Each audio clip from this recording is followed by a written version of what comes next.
Por allá del lejano 2004, mientras Kill Bill estaba en boca de todos y Avril Lavigne hacía su pacto de juventud eterna con Satanás, en serio, ¿qué onda con eso? Empezó a entrar a nuestro vocabulario un concepto llamado la huella de carbono, que para nuestro pesar no era un paso de baile que involucraba voltear el asador después de la carnita asada, sino un indicador de cómo las actividades que hacemos diario, como ir al trabajo, comprar comida, viajar y pasarse canciones por infrarrojo porque #2004, son responsables en gran medida de lo que entonces era llamado calentamiento global. 17 años después ya no usamos popotes, las bolsas de plástico están prohibidas en prácticamente todos lados, nuestros focos son LED, Avril Lavigne sigue teniendo 20 años y el planeta está más caliente que nunca. Entonces, ¿qué pasó? Bienvenidos a Ya es Lunes, el podcast de Neobox para iniciar la semana en modo cuando calienta el sol, aquí en la playa, y vaya que no va a dejar de calentar.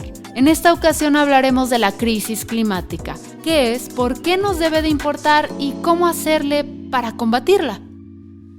Si tienes algo de tiempo viviendo en esta piedra dejada al sol llamada Tierra, de seguro estás familiarizado con el término calentamiento global, que inmediatamente te hace pensar en el agujero de la capa de ozono, los polos derritiéndose y un montón de animales en el Ártico que se ven más tristes que Anaya enterándose de que tuvo menos votos que parientes. En épocas recientes el calentamiento global ya no suena tanto como entonces, y no es porque hayas dejado de ver la tele, sino porque ahora se llama crisis climática. ¿Y cuál es la diferencia? Pablo Montaño, coordinador de la ONG Conexiones Climáticas, nos lo explica. El tema es que empezamos hablando de este fenómeno como calentamiento global y eso, digamos, en términos de lenguaje, como bien sabes, pues permite ciertas interpretaciones, ¿no? Son muy sonados de negacionistas estas anécdotas donde hablan cómo puede haber un calentamiento global si aquí está nevando como nunca has nevado en Nueva York, ¿no? Entonces, de ahí se optó para empezar a utilizar el término de cambio climático, ¿no? Que es un poco más preciso en cuanto al tipo de fenómenos que estaremos viendo, porque no es que en todo el mundo estamos viendo un incremento de calor. A nivel global, sí, pero esto se puede manifestar con picos de heladas repentinas en algunos sitios, ¿no? E incrementos de calores brutales en otros, principalmente en los polos donde se concentra el mayor incremento de la temperatura. Entonces se empezó a hablar de cambio climático y recientemente estamos utilizando desde 2-3 años para acá el concepto de crisis climática para pues, dar a entender, ¿no? Que esto no es solamente un cambio, ¿no? Porque dentro de las muchas formas en las que hablamos como sociedad del cambio, ¿no? Pues el cambio puede ser positivo, el cambio es por algo, esto es más una crisis que un simple cambio, ¿no? O sea, lo que estamos viendo es que los sistemas de nuestro planeta están entrando en unos puntos de colapso por las alteraciones que le hemos provocado al clima a partir de las emisiones de gases de efecto invernadero. Dicho de otra manera, los seres humanos tenemos poco más de 150 años quemando combustibles fósiles, liberando CO2 a la atmósfera, y esto está provocando que el incremento de temperatura en el planeta cambien ciertos patrones que son muy delicados, que son muy importantes para sostener la vida en el planeta como la conocemos, ¿no? De acuerdo al informe anual de Panel Intergubernamental de Expertos sobre el Cambio Climático, IPCC, por sus siglas en inglés, publicado en agosto del 2021, el planeta ya se ha calentado 1.1 grados Celsius con respecto a los niveles preindustriales, y no queda ninguna duda sobre el rol protagonista de la humanidad en este resultado. Y podrás pensar, no manches, Fer, 1 grado centígrado es prácticamente imperceptible.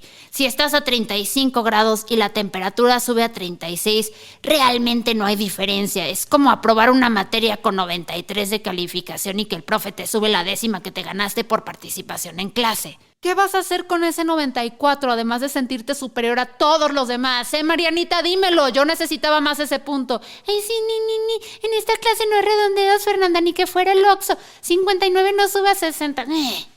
Hay que tener en cuenta que cuando la gente que sabe de esto habla de un aumento de 1.1 grados, se refiere a un promedio, debido a que el cambio global de temperatura maximiza las condiciones del clima. Cada año podemos jugar lotería de las catástrofes meteorológicas que no pueden faltar en el mundo. Las temperaturas de casi 50 grados centígrados, las heladas que dejan sin servicio a ciudades enteras, los incendios forestales, las tormentas torrenciales, los huracanes que casualmente siempre le pegan a Haití. Vale la pena detenernos en el tema de las tormentas, porque es uno de los ejemplos que mejor nos dejan ver los efectos de la crisis climática en nuestras vidas. Todos sabemos que las lluvias se deben a que el calor evapora el agua, que a su vez se convierte en nube al enfriarse, que a su vez se convierte en lluvia cuando se ha enfriado mucho más. Estando el planeta tan caliente, la evaporación de agua en el mar cada vez es mayor y más rápida. Esto logra que cada año tengamos huracanes más violentos que el anterior. Luego, una cosa lleva a la otra y cuando menos te lo esperas, estás en un Oxxo resguardada oliendo el queso de los nachos por 2 horas mientras esperas a que baje el nivel del río que se formó afuera. Y uno podría ponerse legarreta sobre el asunto y pensar, a ver, los calores más insoportables son en Asia. Los incendios forestales más horribles de época reciente han sido en Australia y California. Las heladas manchadas, pues en lugares más al norte, y esto no nos afecta porque estamos en México. Un pensamiento muy centralista de nuestra parte y sobre todo, equivocado. Peligrosamente equivocado. Yo, la verdad, siendo activista no estaba enterada de que Tabasco está aumentando su nivel del mar a un nivel que pues es muy acelerado y es muy preocupante principalmente para las personas que viven en la costa y que son los que realmente pues van a resentir todos los cambios que se vengan por este aumento del nivel del mar, precisamente con el tema de que pues la nueva refinería ahí en Tabasco y todo el background de que pues en esta administración presidencial se está apoyando demasiado presupuestalmente hablando a Pemex y al fracking, aunque se niegue. Y la verdad, bueno, a mí me sorprendió mucho que ya estuviéramos viviendo como tan palpables los efectos del cambio climático y que realmente ya hay personas que están aquí en México resintiendo los cambios que se vienen con la crisis climática. Ya no hay vuelta atrás, o sea, ya no hay nada que podamos hacer para detenerlos, pero sí podemos desacelerarlos, y creo que esa es una parte muy muy importante, porque tanto es apoyar a esas personas como detener lo que podamos, en lo que nosotros podamos a Pemex, porque si bien es una fuente económica muy muy importante con mucho contexto aquí en el país, pero no por eso vamos a sacrificar las vidas y sobre todo por ejemplo eso que el nivel del mar ya está en aumento y que Tabasco pues va a ser de los primeros estados en inundarse antes que otros, que por supuesto también Jalisco ya tenemos alguna data de eso, y pues sí, nosotros no podemos a lo mejor luchar contra los grandes villanos de la crisis climática en Europa o en otros continentes, pero por ejemplo sí, lo que sí podemos hacer es presionar a las personas que tenemos aquí localmente, obviamente para, como te dije, desacelerar estos cambios que se vienen o detenerlos en la medida que nosotros podamos, y obviamente apoyar a las personas que ya están pues precisamente sufriendo los efectos. Ella es Arlene Bernardo, coordinadora en Guadalajara de Fridays for Future México, y nos confirma algo que ya venían advirtiendo tanto el Fondo Mundial por la Naturaleza como la Universidad de Notre Dame. México va a ser de los más golpeados con la crisis climática. El agua cada vez se acerca más a los estados del Golfo. La gente de Coahuila, Nuevo León o Chihuahua recordarán la gran helada a principios del 2021. O la gente del Pacífico podrá confirmar que hubo regiones que llegaron a más de 50 grados centígrados en verano. En el mar, la vida es más sabrosa, siempre y cuando el planeta no te quiera matar. La crisis climática es consecuencia de un montón de factores que no han sido atendidos por años y que empiezan a tronarnos en la cara, como el matrimonio que por años decidió no hablar de sus problemas y terminaron divorciándose por una insignificancia. Solo que en este caso, en vez de aventar nuestros triques por la ventana, el planeta nos azota con sus calamidades más horribles: fuego, viento, agua y la última temporada de Luis Miguel. Que no lo entendemos, no es que nos guste el bosque de la primavera porque está padrísimo, ¿no? O que nos guste el bosque de Chapultepec. Tú, en el momento en el que atentes contra estos espacios naturales, ¿no?, que se han conservado relativamente bien o que se han logrado conservar, vas a experimentar cambios en tu región que pueden desencadenar otros cambios que tú no habías previsto. Falta de agua, cambio de patrones de lluvia, porque también los bosques están relacionados a la posibilidad de que llueva en un sitio, ¿no? En fin, o sea, y eso también es lo que luego pareciera que nos enturbia un poco la conversación, ¿no? Estamos hablando de combustibles fósiles, sí o no, pero cuando hablamos de cambio climático, de crisis climática per se, estamos hablando de estos gases de efecto invernadero que estamos arrojando a la atmósfera. Una forma, que es la mayor forma, que son los combustibles fósiles. Otra puede ser por el CO2 que se deja de captar al perder un bosque, es decir, no necesariamente liberaste CO2, o bueno, sí, porque al final algo hiciste con esa madera, ¿no? Pero el hecho es que ese árbol ya no captó CO2, ¿no? Ese bosque, esa selva, ese manglar dejó de captar CO2, por lo tanto eso es una emisión que se puede considerar porque ya algo que estaba absorbiendo carbón ya no lo está haciendo en este planeta, ¿no? Entonces, bueno, hay varias fuentes. Los gases de efecto invernadero son las principales, ¿no? En el mundo actual es prácticamente imposible lograr que no quede huella, que no quede huella de carbón, pero sí hay diferentes cosas que podemos hacer para tirarle paro al planeta, como las que menciona Paola Pairó, psicóloga social y educadora ambiental. Por otro lado, tiene un montón de valor no ensuciar el resto de la basura, porque cuando nosotros echamos nuestros residuos orgánicos a la basura, con los plásticos, con el aluminio, con los cartones, con las telas, con todo lo demás que echamos ahí, se descomponen de manera diferente. O sea, los procesos de degradación, de oxidación, de descomposición que tienen se ven afectados y hace que se contaminen de forma más grave el aire, la tierra y el suelo. Y también se generan lixiviados que ensucian la tierra y que eventualmente llegan a los mantos acuíferos y que van ensuciando el agua, y que podría evitarse si, no sé, la descomposición de los plásticos se diera sin, pues, estar lleno de basura orgánica. Entonces, nosotros, estamos ensuciando nuestra basura, y a la hora de hacer composta, nosotros estamos separando estos orgánicos de los inorgánicos y podemos permitir que se aprovechen mejor, que tengan una vida útil más larga. Por un lado, la composta, reintegrando los nutrientes a otros ciclos de producción, y también pues permitiendo que nosotros aprovechemos pues los vidrios, los aluminios, los cartones, que son como más fácilmente reciclables, pero que para poder ser reciclables necesitan estar limpios. Ahorrar gas prendiendo nuestro boiler solo cuando lo necesitemos, tratar de usar más medios de transporte alternativos al auto y, por supuesto, llevar nuestro topper con el señor de los elotes para evitar el vasito de unicel. Son pequeñas acciones individuales que podemos hacer, pero no son suficientes. Es que la escala del problema va más allá de pues nuestros detalles, ¿no? O sea, sí, todos y cada uno de nosotros contribuimos a pues ensuciar el planeta, ¿no? Y a generar cierta demanda que justifica cierta oferta pero el problema aquí es que la narrativa nos está a nosotros responsabilizando como consumidores. Y sí participamos de estos ciclos económicos, pero no somos quienes nos estamos beneficiando de ellos y no somos quienes los estamos generando y reproduciendo tal como son. Pero sí tenemos que ir más allá de esa limitante, o sea, sí tenemos que irnos en contra de estos poderes establecidos que nos están diciendo que lo más importante es que dejemos de usar popote. Y pues sí vale la pena no usar popote, pero no es lo más importante. O sea, yo como individuo jamás voy a contaminar en toda mi vida tanto como cualquier empresa aquí en El Salto en un solo día. Entonces, qué bonito que yo le dedique mi vida a cuidar el medio ambiente, pero, insisto, la escala a la que nos estamos acabando el planeta pasa por que las empresas se responsabilicen por esas externalidades que están queriendo imponernos, externalidades sociales y externalidades ambientales, a cambio de, pues, nuestras comodidades.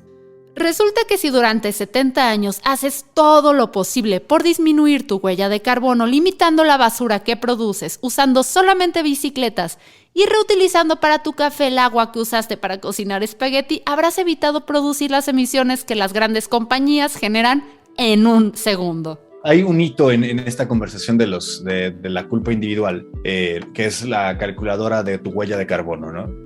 La huella de carbono y esa calculadora es un proyecto de British Petroleum, de una de estas grandes petroleras. BP desarrolla, comisiona el desarrollo de una herramienta para que las personas nos midamos de qué tamaño es nuestra huella de carbono. Entonces ahí nos tienes a cada uno de nosotros midiendo pues cuántas hamburguesas comí, si me voy en carro, en bici o en metro a mi escuela, si camino, que si volé, en fin. todo lo que hacemos en nuestras vidas, ¿no? ¿Qué tipo de foco, cuántos focos tengo en mi casa, si tengo lavadora o no, en fin. El punto es que eso que provoca, que de pronto te dice la calculadora de huella de carbono, no, pues está cañón, tú necesitas tantos planetas para que todos vivamos como tú, échale ganas, ¿no? Y ojo, que sí es nuestra responsabilidad cambiar los hábitos que tenemos a nuestra disposición. O sea, yo siempre voy a abogar, porque si no necesitas un popote, si no necesitas generar un residuo en ese instante para tomarte tu refresco, tu bebida, si puedes no tomar refresco incluso mejor, tu agua fresca, digamos, ¿no?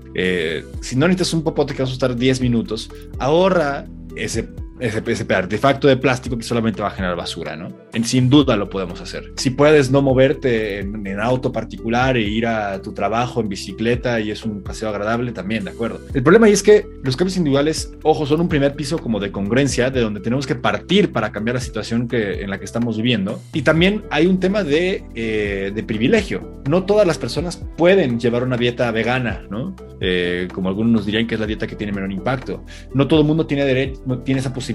Hay personas que su única posibilidad de alimentarse pues, son los tacos que están afuera de la obra en la que están trabajando, ¿no? O porque también sus condiciones físicas, personales, les exigen cierta dieta. Y de ahí nos podemos ir, ¿no? Incluso el reciclar, para mí, o sea, el separar mis residuos, yo lo hago en mi casa, pero yo tengo la posibilidad de destinar toda una mañana de domingo a llevar estos residuos a un sitio particular, tengo forma de transportarlos, en fin. Cuando nos vuelven la situación en un tema individual, lo hacen, no es culpa de nadie, es culpa de todos. Y sí hay responsables. Hay 100 empresas que tienen nombre, que cotizan en bolsa, que son gigantescas, que tú y yo reconoceríamos los logos y las marcas de muchas de ellas, que han provocado el 70% de las emisiones que nos tienen en esta crisis. 100 empresas nada más. Entonces, cuando quieren decirnos que la bronca es tuya porque no estás comprándote un popote de aluminio, pues es un poco chinguen a su madre, ¿no? De acuerdo a diferentes estudios independientes, existen 100 compañías que son responsables de casi la mitad de todas las emisiones de efecto invernadero que afectan al planeta. Una de ellas es British Petroleum y se asoció con la empresa de marketing Ogilvy & Mather para idear una campaña que incentiva la disminución de la huella de carbono. Y uno pensaría, ¿en serio una petrolera está haciendo cosas por disminuir su huella de carbono? ¿Qué es esta utopía? ¿Narnia? ¿Finlandia? ¿Un planeta donde todos los hombres son Ryan Reynolds? Pues no, queridos. British Petroleum está haciendo campaña para que tú reduzcas tu huella de carbono mientras ellas, inmaculadas, etéreas e inalcanzables. Claro que nosotros explotamos petróleo y emitimos muchos contaminantes, sobre todo el mar. Pero por supuesto que el mundo no se está acabando por nuestra culpa. Es por tu culpa que pides bolsas de plástico en el súper. Es el colmo del cinismo, literal, la madre de los contaminantes a gran escala pidiéndole a la gente que no contamine tanto. Es como Apple pidiéndole a empresas pequeñas que no exploten a sus empleados. Si las empresas contaminantes solo nos dan a tole con el dedo y gastan millones y millones de dólares en distraernos de que ellos cargan la gran parte de la responsabilidad, ¿qué podemos hacer? ¿Quién vigila a los vigilantes? Pues creo que nosotros nos consideramos como un puente muy importante entre organizaciones que vinieron incluso antes de nosotros, como por ejemplo Greenpeace, y lo que se va a venir en el presente y en el futuro. Nosotros nos gusta creer que somos una fuente de ayuda, pues el público en general, tanto de México como pues a nivel internacional, entiendan que este movimiento se hizo porque precisamente es una crisis y la necesitamos resolver ahora. Creo que el papel que nosotros jugamos es que principalmente pues pedimos esa justicia y la pedimos a las personas que están en el poder, que son las que pues pueden tomar decisiones y pueden hacer algo al respecto. Desafortunadamente, desde que se descubrió que este problema tenía efectos irreversibles, la mayoría de los esfuerzos por combatirlo se han centrado en los individuos. Solo tú eres responsable de los ríos, solo tú eres culpable de la contaminación del aire, solo tú puedes prevenir los incendios forestales. Por si necesitáramos más pruebas de que esa narrativa es mentira, durante el tiempo de la pandemia que las personas respetaron más el confinamiento, cuando veíamos ciudades desiertas y manejar cualquier día de la semana era como hacerlo en domingo a las 7 de la mañana, las emisiones bajaron solamente un 7% a nivel mundial. Por cierto, ¿está mal que extrañe esos días por el poco tráfico? Y ojo, no estamos diciendo que las acciones individuales no importan, ni que tires tu basura por la ventana porque total, ¿qué más da? Lo que estamos diciendo es que estas acciones individuales no reemplazan las acciones que sí deben tomar y que tienen que ver con la responsabilidad social de las empresas que pueden hacer verdaderos cambios significativos, como lo hace Alonso Romero, coordinador de responsabilidad social de Neobox. Algo que me ha gustado mucho de Neobox desde que empecé, yo conocía al director general desde hace muchos años y sabía pues que era un amante de la naturaleza, él le gusta el montañismo. Entonces cuando estuve hablando con él sobre esto, realmente fue muy contundente en cuanto a que no quería que fuera una cuestión nada más de ponernos un sello, porque hay muchas empresas que ofrecen ciertas certificaciones, que ofrecen sellos, que ofrecen pues ponerte un titulito ahí de que eres una empresa socialmente responsable y te toman unas fotos y ahí posas junto al árbol. Y desde un principio fue muy contundente en la parte de que si íbamos a hacer algo, si nos íbamos a meter al tema, teníamos que hacerlo de una forma auténtica. Entonces, por ejemplo, nuestro programa de reforestación permanente, que este mes cumple 1 año, está pensado no solo en la parte de la reforestación, está pensado también en el mantenimiento de estos árboles. O sea, no es nada más como que nos vamos a tomar la foto con el árbol y luego ahí que se quede, como pasa en muchos esfuerzos. Aquí se trata de realmente darles un seguimiento, de apoyarnos también en la tecnología para estarlos monitoreando, para saber qué tipo de especie, aprender más sobre ellos, cuál es su producción de oxígeno, cuál es su nivel de reducción de contaminación, etcétera. Entonces, poco a poco estamos implementando pues cada vez más ideas y más cosas que podamos pues hacer uso, como te digo, de la tecnología para empatar con la responsabilidad que tenemos. Y es obviamente esa responsabilidad que tiene una empresa que decide meterse a este tipo de actividades, pero pues también es un gusto que tenemos compartido y yo lo veo incluso en los equipos al interior de la empresa, o sea, que no tienen tanto que ver directamente, o sea, con el tema, pero que les platico sobre alguna actividad y están puestísimos. Y la verdad es que pues son equipos muy jóvenes y es gente que realmente tiene esto como una prioridad. Entonces, pues eso es lo que estamos haciendo en este momento. Es importante tocar estos temas porque hablar de lo incómodo hace que se pueda trabajar en ello. Según el IEPCC, al igual que tu tío que dio un anticipo para comprar tiempos compartidos en un hotel que todavía no está construido, ya estamos en un punto de no retorno, pero aún hay esperanza.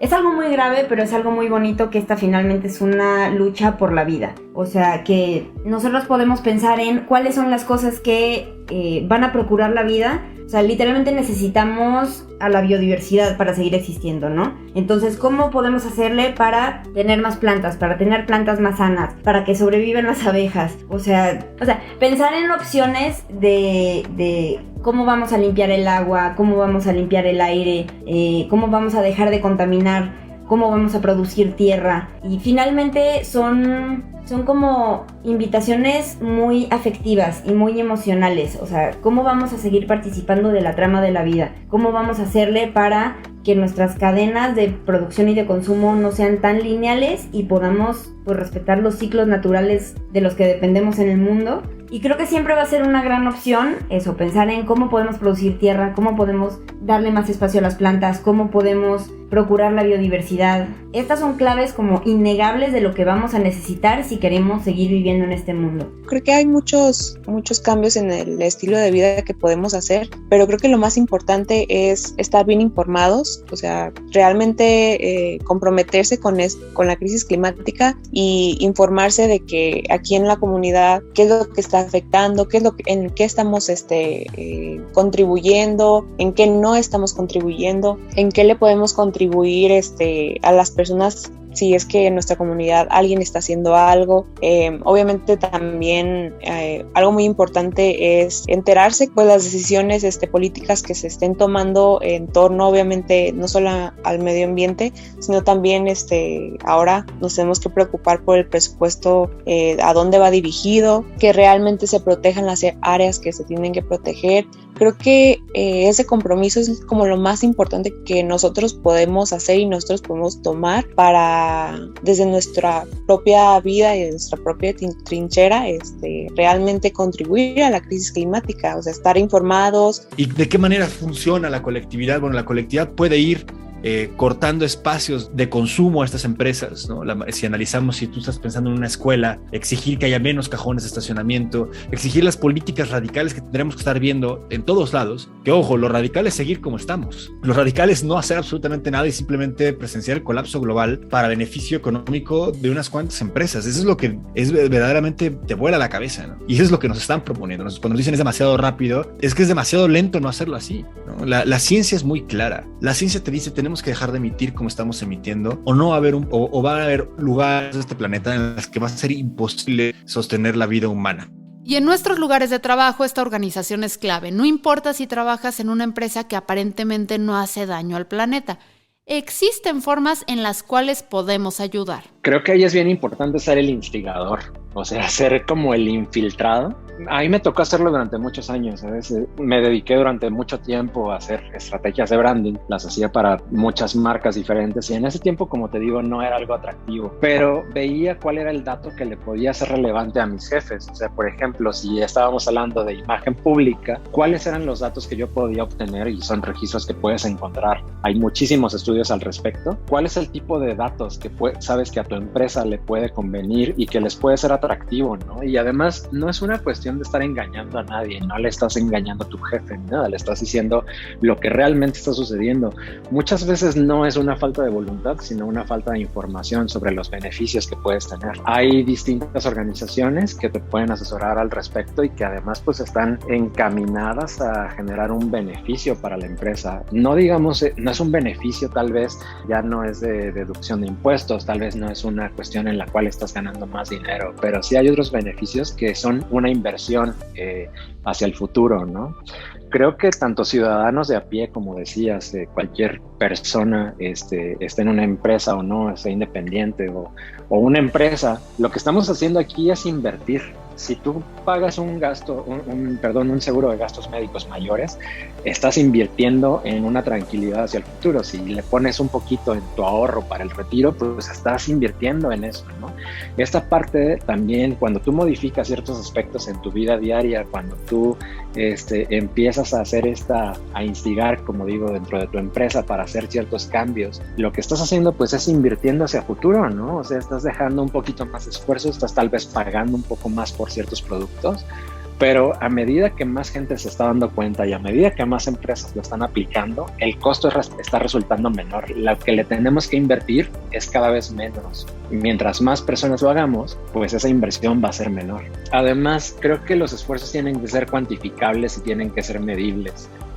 Nosotros, por ejemplo, eso, como te decía, lo tenemos en la página y se puede ver realmente cuando tú haces una adopción de un árbol a través de Neobox. Tú tienes un certificado en el cual puedes ver cuál es la ubicación del árbol, cuál es su edad, cuál es su especie, e incluso gracias a nuestros aliados de Reforestale y de Amauni, hay toda la apertura para que si alguien quiere ir a ver su árbol pueda ir y hacerlo en una forma física, ¿no? Entonces, creo que tiene mucho que ver eso, es este término en inglés que tal, digo, perdón por lo pocho, pero es accountability, ¿no? O sea, es realmente rendir cuentas de lo que se está haciendo y no tener nada más, pues una marquita ahí que te lo platiquen. Creo que ya la gente hoy en día se da cuenta, ¿no? Cuando estás poniendo fotos de stock, cuando estás poniendo cosas que no son reales. Es difícil hoy en día ocultar ese tipo de cosas. Las malas y las buenas creo que son difíciles de ocultar. La gran transición política de los últimos 50 años, impulsada por el marketing corporativo, nos ha convertido de ciudadanos a consumidores. No es difícil ver por qué nos han conducido por este camino, especialmente cuando se anuncian las ganancias anuales de las grandes empresas. No hay que dejar de llevar nuestra bolsa de tela al súper y de separar nuestra basura. Pero también hay que tratar de hacer culpables a los que de verdad pueden hacer un cambio, ponerles el reflector encima, que más y más personas sepan quiénes son. Este cambio va a tomar tiempo y muy probablemente no veamos los beneficios a corto plazo, pero podríamos dejar un planeta vivo para nuestros hijos, para nuestras sobrinas, pero sobre todo un planeta donde Timothée Chalamet pueda reproducirse. Mi nombre es Fernanda Dudet y esto fue un episodio de Ya es lunes, el podcast de Neobox, la empresa número 1 de hosting en México. Y en neobox.com tenemos una super promoción. Registra tu dominio.org a tan solo 169 pesos con 90 centavos. Hasta la próxima.